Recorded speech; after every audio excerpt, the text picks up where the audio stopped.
दूसरा दृश्य भगवान के कौशांबी में विहरते समय की घटना है। बुद्ध विरोधी धर्म गुरुओं ने गुंडों बदमाशों को रुपए पैसे खिला पिलाकर भगवान का तथा भिक्षु संघ का आक्रोशन अपमान करके भगा देने के लिए तैयार कर लिया था।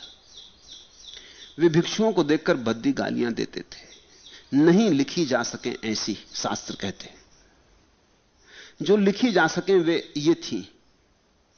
भिक्षु निकलते तो उनसे कहते तुम मूर्ख हो, पागल हो, झक्की हो, चोर उचक्के हो, बैल गधे हो, पशु हो, पाशविक हो, नारकी हो, पतित हो, विकृत हो। इस तरह के शब्द भिक्षुओं से कहते ये तो जो लिखी जा सके। ना लिखी जा सके तुम समझ लेना। वे भिक्षुणियों को भी अपमानजनक शब्द बोलते थे। वे भगवान पर तरह तरह की कीचड़ उछालते थे। उन्होंने बड़ी अनूठी अनूठी कहानियां गढ़ रखी थी और उन कहानियों में, उस कीचड़ में बहुत से धर्मगुरुओं का हाथ था। जब बहुत लोग बात कहते हो तो साधारण जन मान लेते हैं कि ठीक ही कहते होंगे, आखिर इतने लोगों को कहने की जरूरत भी क्या है, ठीक ही कहते होंगे। आनंद स्थविर ने भगवान के पास जाकर वंदना करके कहा, बनते ये नगरवासी हम लोगों का आक्रोशन करते, गालियां देते, इससे अच्छा है कि हम किसी दूसरी जगह चलें। यह नगर हमारे लिए नहीं। भिक्षु बहुत परेशान हैं, भिक्षुणियां बहुत परेशान हैं। झुंड के झुंड लोग पीछे चलते हैं और अपमानजनक शब्द चीखते चिल्लाते। एक तमाशा हो गया, यहां तो जीना कठिन हो गया है। फिर आपकी आज्ञा है कि हम इसका कोई उत्तर न दें, धैर्य और शांति रखें। इससे बात और असह्य हुई जाती, हमें भी उत्तर देने का मौका हो तो हम भी जूझ लें और निपट लें। छत्री था आनंद, पुराना लड़ाका था। ये भी एक झंझट लगा दी है कि कुछ कहना मत, कुछ बोलना मत, उत्तर देना मत। तो हम बड़ी मुश्किल में पड़ गए, फांसी लग गई। वे फांसी लगा रहे हैं और आप फांसी लगाए हुए। आप कहते हैं बोलो मत, चुपचाप रहो, शांत रहो, धैर्य रखो। इससे बात बहुत असह्य हो गई है। और चुप्पी का अर्थ लोग क्या समझते हैं आपको पता है बनते? वे समझते हैं कि हमारे पास जवाब नहीं है इसलिए चुप है। वे सोचते हैं कि है ही नहीं जवाब, नहीं तो जवाब देते ना। बातें सच हैं जो आपके खिलाफ प्रचारित की जा रही, इसलिए तो बुद्ध चुप हैं, बुद्ध के भिक्षु चुप हैं। देखो कैसे चुपचाप पूंछ दबा के निकल जाते। शांति का मतलब वे लोग ले रहे हैं कि पूंछ दबा के निकल जाते, कुछ बोलते नहीं। सत्य होता है इनके पास तो मैदान में आते, जवाब देते। भगवान हंसे और बोले, आनंद फिर कहां चलें? आनंद का बनते इसमें क्या अड़चन है? दूसरे नगर को चलें। और वहां के मनुष्यों द्वारा आक्रोशन करने पर कहां जाएंगे? भगवान ने कहा, बनते वहां से भी दूसरे नगर को चले चलेंगे, नगरों की कोई कमी है? आनंद बोला, पागल आनंद। लेकिन ऐसा सभी जगह हो सकता है, सभी जगह होगा। अंधेरा सभी जगह हमसे नाराज होगा, बीमारियां सभी जगह हमसे रुष्ट होंगी। धर्मगुरु सभी जगह ऐसे ही हैं और उनके स्वार्थ पर चोट पड़ती है आनंद, तो वे जैसा यहां कर रहे हैं वैसा वहां भी करेंगे। और हम उनके स्वार्थ पर चोट करना बंद भी तो नहीं कर सकते आनंद। कसूर तो हमारा ही है, भगवान ने कहा। हम उनके स्वार्थ पर चोट करते हैं, वे प्रतिशोध करते हैं। हम चोट करने से रुक नहीं सकते, क्योंकि अगर हम चोट ना करें तो सत्य की कोई हवा नहीं फैलाई जा सकती। और जिन्होंने असत्य को पकड़ रखा है वे, तुम सोचते हो चुप ही बैठे रहेंगे? उनके स्वार्थ मरते, उनके निहित स्वार्थ जलते टूटते फूटते वो बदला लेंगे। कोई मठाधीश है, कोई महामंडलेश्वर है, कोई शंकराचार्य है, कोई कुछ है, कोई कुछ है। उनके सबके स्वार्थ है। ये कोई सत्य असत्य की ही थोड़ी सीधी लड़ाई है। असत्य के साथ बहुत स्वार्थ जुड़ा है।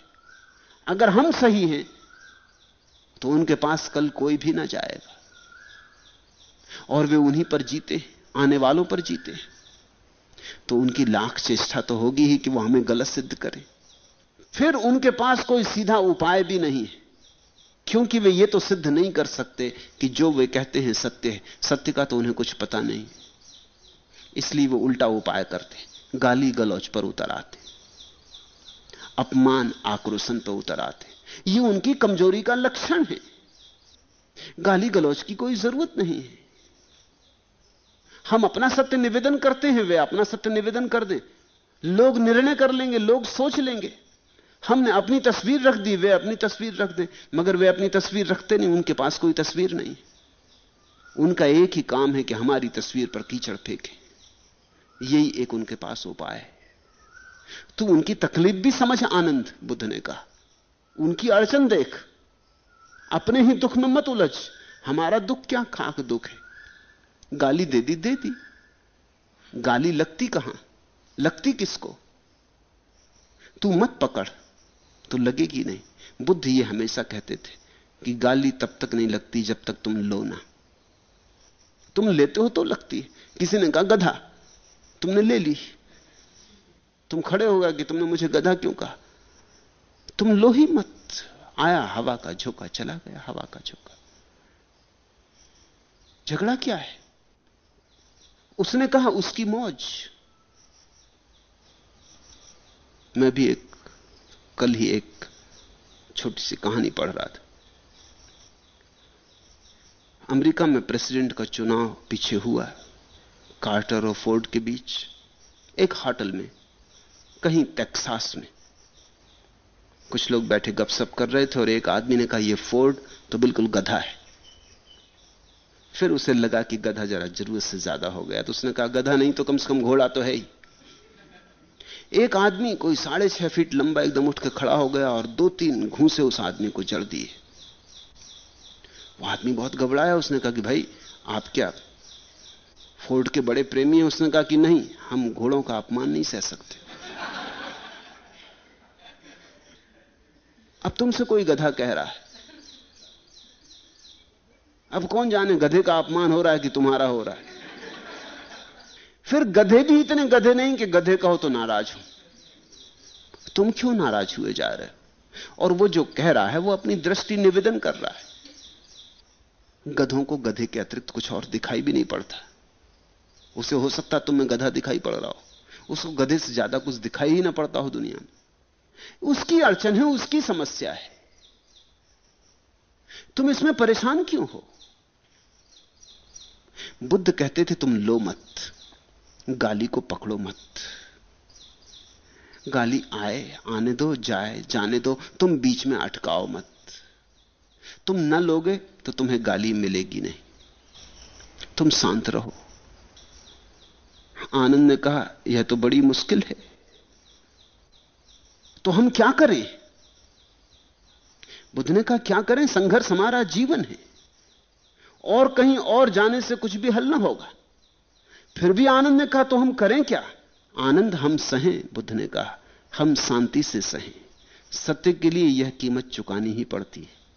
जैसे संग्राम भूमि में गया हाथी चारों दिशाओं से आए हुए बाणों को सहता है, ऐसे ही अपमानों और गालियों को सह लेना हमारा कर्तव्य है। इसमें ही तुम्हारा कल्याण है। इसे अवसर समझो और निराश न हो। उन गालियां देने वालों का बड़ा उपकार है। यह बुद्ध की सदा की दृष्टि है, यह बुद्धों की सदा की दृष्टि है। इसमें भी हमारा उपकार है। न वे गाली देते, न हमें शांति रखने का ऐसा अवसर मिलता। न वे हमारा अपमान करते, न हमारे पास कसौटी होती कि हम अपमान को अभी जीत सके या नहीं। वे खड़ा करें तूफान हमारे चारों तरफ और हम निर्विघ्न, निश्चिंत और अकंप बने रहें, तो उनका उपकार मानो। वे परीक्षा के मौके दे रहे हैं। इन्हीं परीक्षाओं से गुजर के निखरोगे तुम, इन्हीं परीक्षाओं से गुजर के मजबूत होगे। अगर वे ये मौके न दें तो तुम्हें कभी मौका ही नहीं मिलेगा कि तुम कैसे जानो कि तुम्हारे भीतर कुछ सचमुच ही घटा है या नहीं घटा है।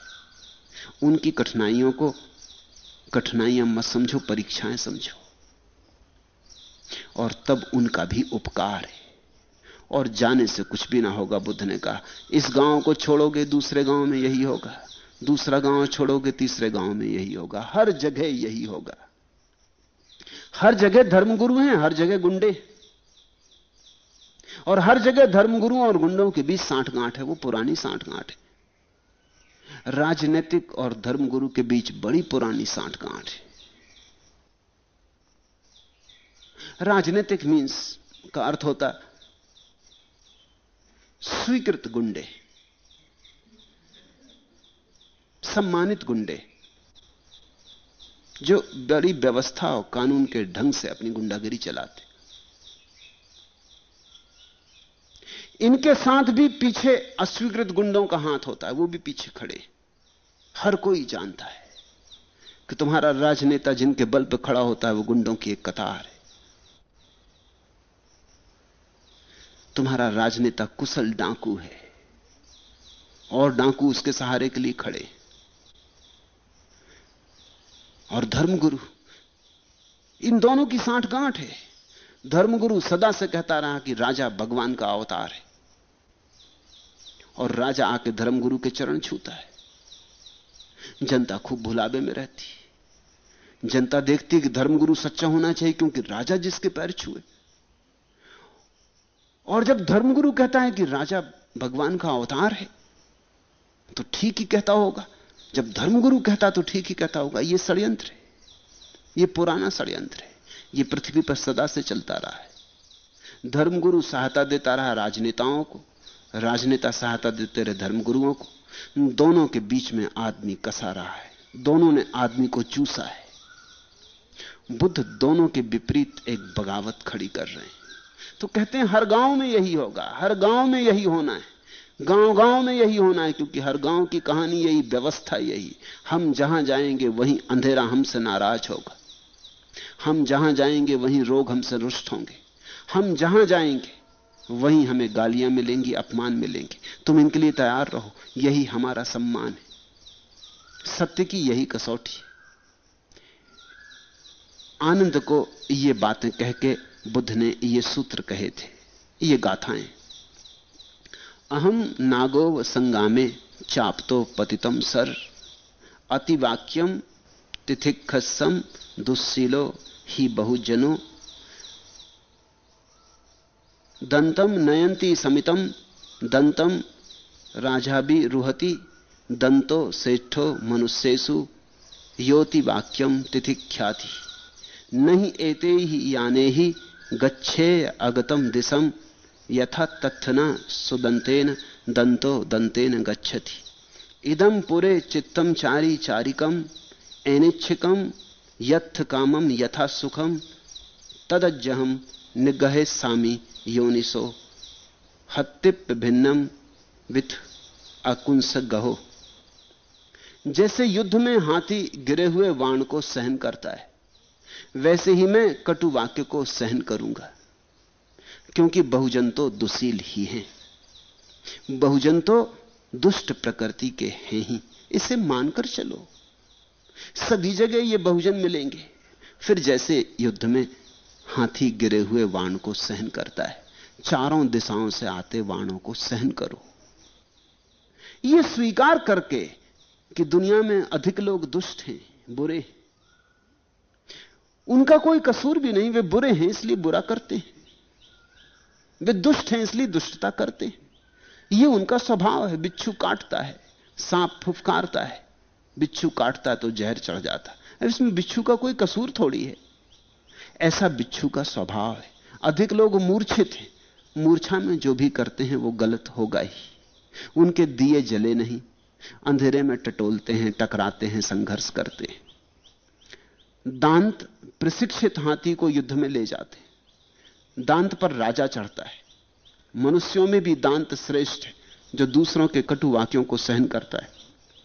राजा हर हाथी पर नहीं चढ़ता, राजा दांत हाथी पर चढ़ता है। दांत का मतलब जो ठीक से प्रशिक्षित है, कितने ही बाण गिरे तो भी हाथी टस से मस न होगा, राजा उस पर सवारी करता है। भगवान भी उसी पर सवारी करते हैं जो दांत है, उस पर जीवन का परम शिखर रखा जाता है। दांत प्रशिक्षित हाथी को युद्ध में ले जाते हैं, दांत पर राजा चढ़ता है।